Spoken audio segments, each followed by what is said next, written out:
오늘 주제 찬송 우리 같이 한번 음미해 보겠습니다. 같이 한번 읽어 보겠습니다. 주님과 같이 내 마음 만지는 분은 없네. 오랜 세월 찾아 난 알았네. 내겐 주밖에 없네. 주잡이 강같이 흐르고 주 손길 치료하네. 고통받는 자녀 품으시니 주밖에 없네. 주님과 같이 내 마음 만지는 분은 없네. 오랜 세월 찾아 난 알았네. 내겐 주밖에 없네. 아멘.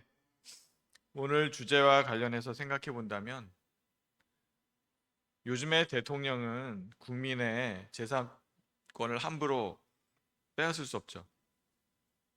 우리나라는 분명히 그렇습니다. 그렇지만 북쪽으로 좀만 올라가도, 그렇죠? 더 올라가도 중국, 북한 재산권 침해가 막 이루어지죠. 물론 효율적으로 보일 수도 있지만 막 이루어집니다. 그리고 이스라엘에서도 그거는 마찬가지였던 것 같아요. 절대 왕권은 모든 것을 다 할 수 있다고 생각을 하고 국민들의 재산권을 함부로 침해할 수 있죠. 그럴 때 오늘 성경을 보면 주께서 하나님께서 백성들의 재산권을 지켜주십니다. 지키라고 명령을 하십니다. 왕 위에 있는 분이 하나님이시니까 가능하죠. 하나님이 안 계시다면 그 절대적인 권력을 제어할 어떠한 힘도 없습니다.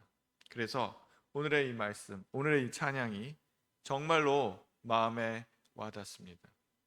우리의 억울한 마음, 그 마음을 헤아려 주는 분 하나님밖에 없으시죠.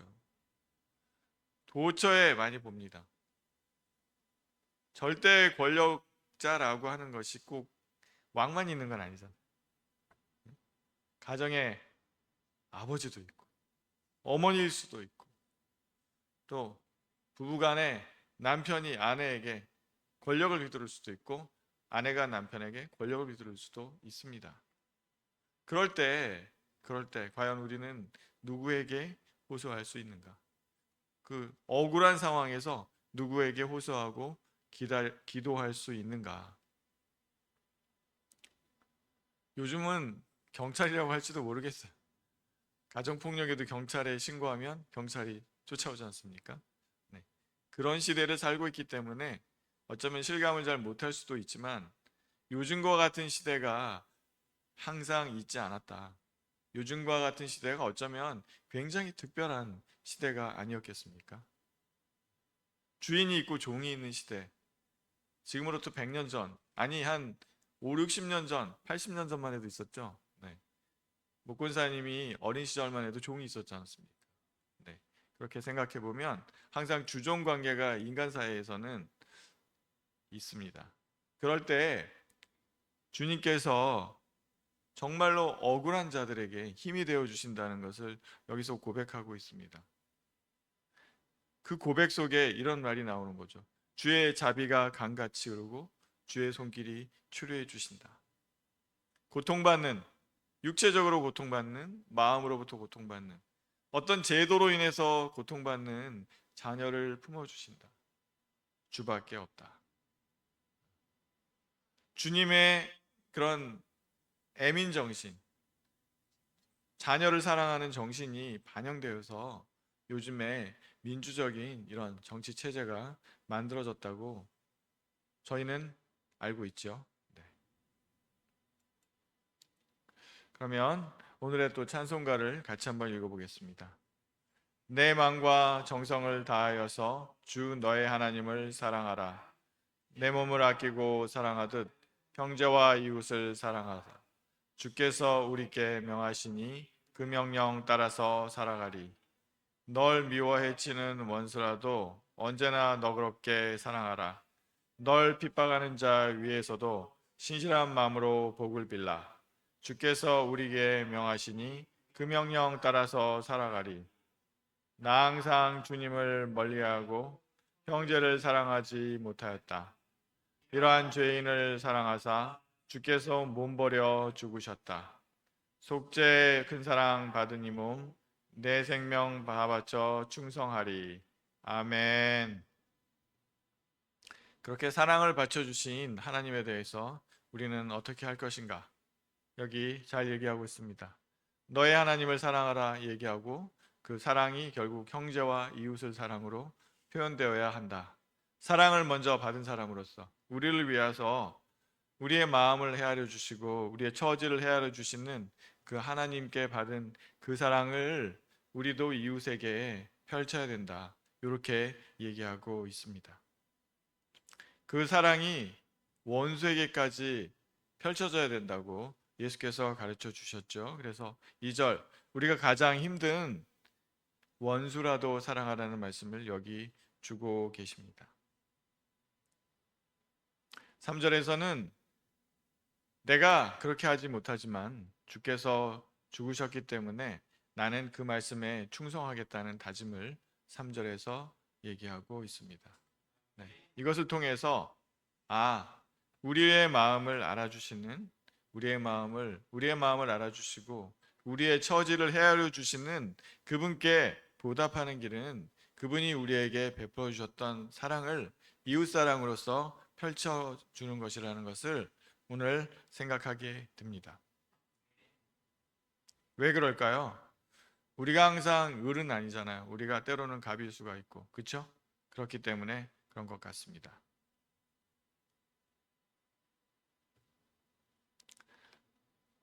군주의 권한 제한에 관한 말씀이 놀랍게도 에스겔서 46장 16절, 17절, 18절에 있습니다. 같이 한번 읽어볼까요? 주 여호와께서 이같이 말씀하셨느니라. 군주가 만일 한 아들에게 선물을 준즉 그의 기업이 되어 그 자손에게 속하나니 이는 그 기업을 이어받음이니와 군주가 만일 그 기업을 한 종에게 선물로 준즉 그 종에게 속하여 희년까지 이루고 그 후에는 군주에게로 돌아갈 것이니 군주의 기업은 그 아들이 이어받을 것임이라. 군주는 백성의 기업을 빼앗아 그 산업에서 쫓아내지 못할지니 군주가 자기 아들에게 기업으로 줄 것은 자기 산업으로만 할 것임이라. 백성이 각각 그 산업을 떠나 흩어지지 않게 할 것이니라. 아멘.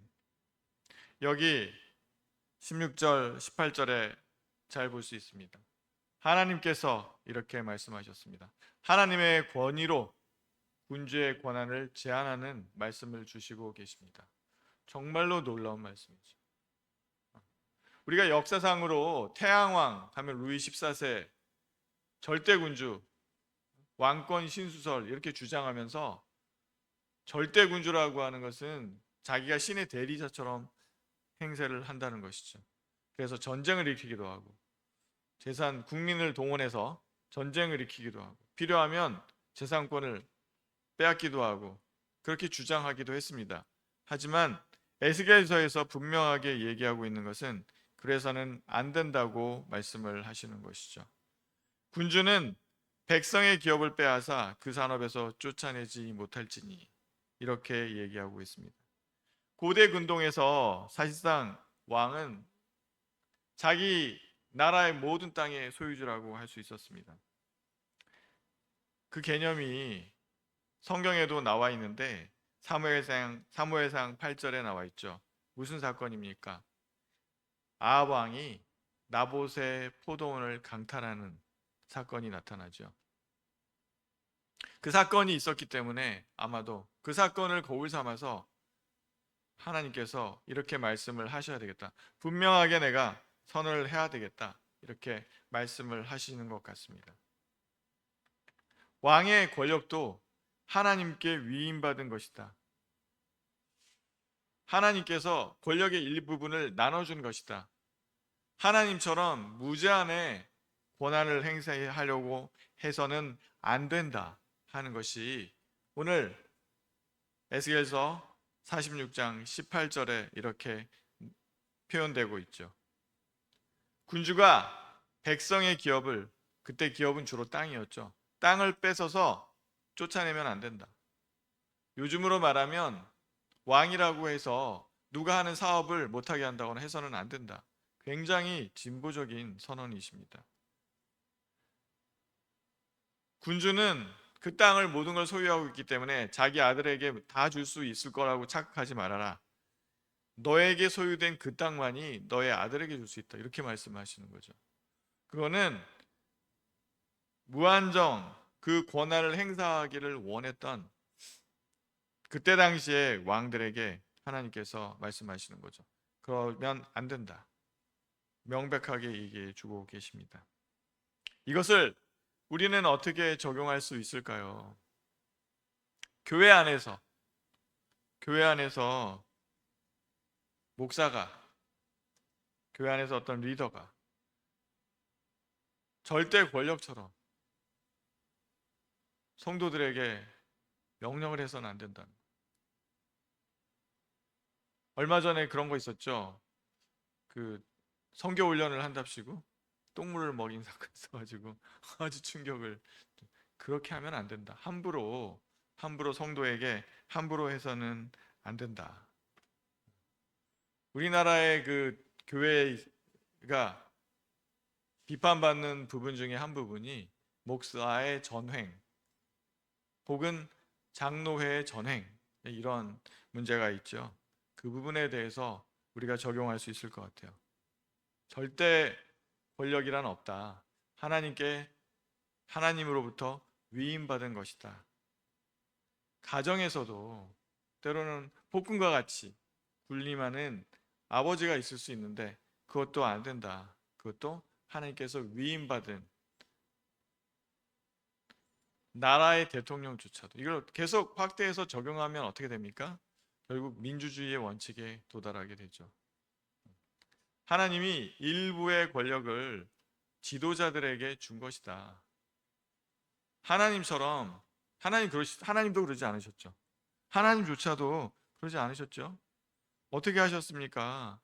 예수로 오셨잖아요. 예수로 오셨을 때 우리를 섬긴다고 하셨지, 하나님이 명령하고 무함마드처럼 나라를 세워서 종교 지도자가 왕처럼 군림하는 일을 하지 않으셨다는 것을 우리는 기억할 필요가 있습니다. 그분이 보여주신 본이 바로 그분이 직접 보여주셨기 때문에 더 명확하게 우리가 얘기할 수 있을 것 같아요. 권력의 정당성은 그 크기에 있지 않습니다. 그 권력이 어디를 향하고 있는가, 어떤 자세를 갖고 있는가, 그 부분에 있다고 말씀을 드릴 수 있겠습니다. 이 에스겔서의 그 한참 전 그 시대에 이미 벌써 하나님께서는 왕의 권한을 제한하기를 원하셨다는 놀라운 말씀을 오늘 확인할 수 있었습니다. 민본주의 사상, 그 뿌리가 하나님께로부터 온다고 할 때 정말 어떤 왕도 그 말씀에 복종할 수밖에 없죠. 참된 민본주의 사상이 하나님의 말씀으로부터 있었던 것이 아닌가, 저는 감히 그렇게 말씀드릴 수 있을 것 같습니다. 19절부터 20절을 또한 같이 읽어보겠습니다.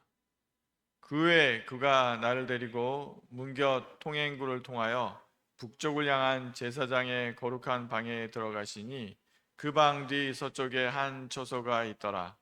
그가 내게 이르시되 이는 제사장이 속건제와 속죄제 희생제물을 삶으며 소제제물을 구울 처소니 그들이 이 성물을 가지고 바깥들에 나가면 백성을 거룩하게 할까 함이니라 하시고, 하나님께서는 특별히 어떤 장소를 구별하여 성결하게 하셨습니다. 그래서 성결함과 성결하지 않은 것이 뒤섞이는 것을 원치 않으신다고 말씀하셨습니다. 이 말씀을 보면서 좀 반성하는 마음이 들었습니다.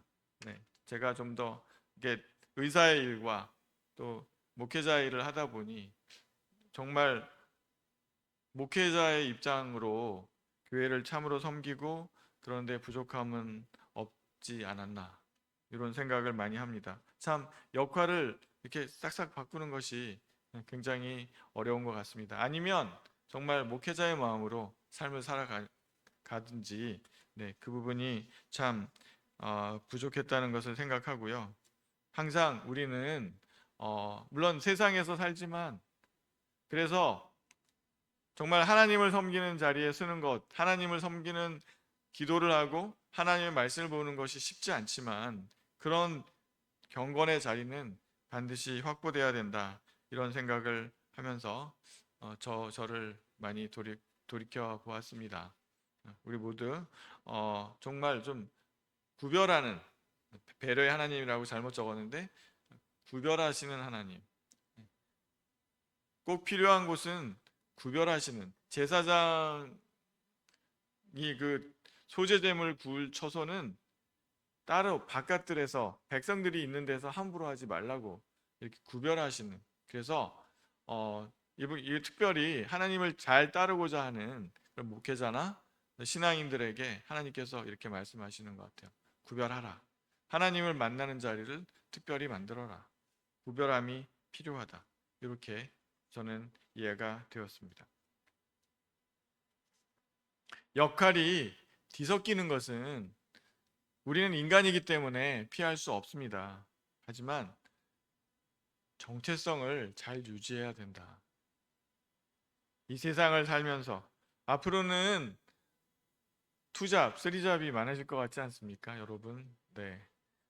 AI 시대에 투잡, 쓰리잡이 많아지는데 그때 투잡, 쓰리잡처럼 그렇게 여기 물에 물 탄 듯 술에 술 탄 듯 해서는 안 된다.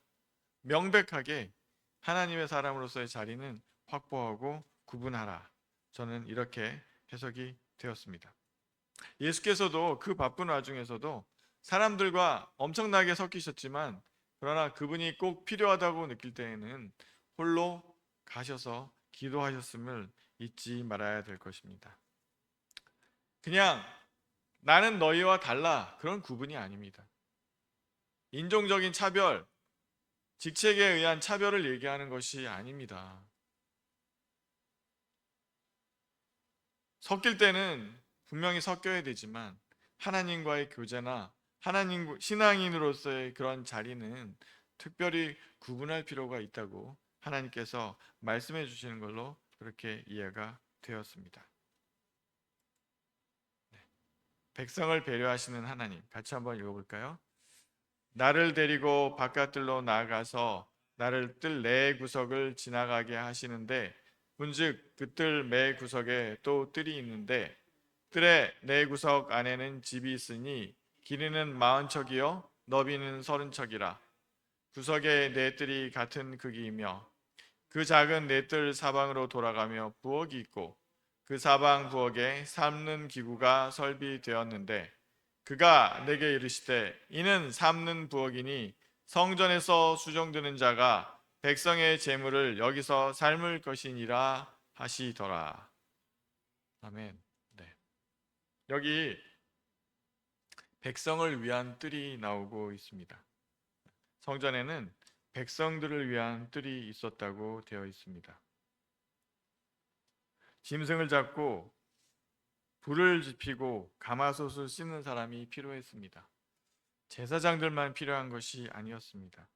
그런 허드렛 일을 하는 사람들이 필요했습니다. 그리고 이름이 남지 않게 구별되어서 평민의 자리에서 예배드리는 사람들, 그러니까 평민, 제사장이나 사제들이 아닌 평민들이 모여 있는 곳이 필요했다는 거죠. 그 자리조차도 하나님께서 명백하게 지적하고 계시는 것입니다. 그래서 이 말씀을 통해서는 정말 부족한 한 사람까지도 배려하시는 그 하나님, 그 자리가 확보되어 있어야 한다는 것을 성전에서 성소와 지성소, 거룩한 곳, 핏부림을 이렇게 받아서 거룩하게 된 사람만이 있는 곳이 아니라 이러한 백성들이 거할 처소가 있었다는 것을 우리는 기억할 필요가 있겠습니다. 교회는 정말 성스러운 사람들만 모이는 곳이 아니라 부족한 사람들이 모이는 곳이라는 것, 하나님께서는 그러한 배려를 성전 안에서도 하셨다는 것을 우리는 알아야 되겠습니다. 내가 자격이 없어서 교회에 갈 수 없다, 내가 부족해서, 내가 죄인이라서 교회에 갈 수 없다고 말해서는 안 됩니다. 하나님께서는 성전에서조차 백성들을 배려하는 자리를 확보하셨다는 것을 우리 잊지 않았으면 좋겠습니다. 하나님께서는 왕의 권력을 제한하시고 그리고 거룩한 곳을 구별하시면서 또한 평범한 백성들이 하나님을 만나는 곳을 꼭 확보하셨다는 것을 잊지 마십시다.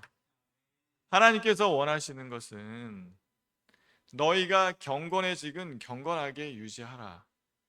하지만 교회가 경건한 사람들만의 곳, 높은 사람들만의 곳, 그런 곳이 되어서는 안 된다. 세상의 권력자들아, 함부로 너희에게 위임된 권력을 힘없고 약한 백성들에게 휘두르지 말아라. 그래서 그들의 재산을 착복하거나 그들에게 고통을 주는 행동을 하지 말라고 말씀을 하고 계십니다. 이 사상이 예수님 오기 한참 전 에스겔서에 이렇게 기록되어 있다는 것이 놀랍습니다. 하나님은 우리를 참으로 사랑하시는, 우리 부족한 사람들을 참으로 아끼고 사랑하신다는 것을 잊지 마십시다. 아멘.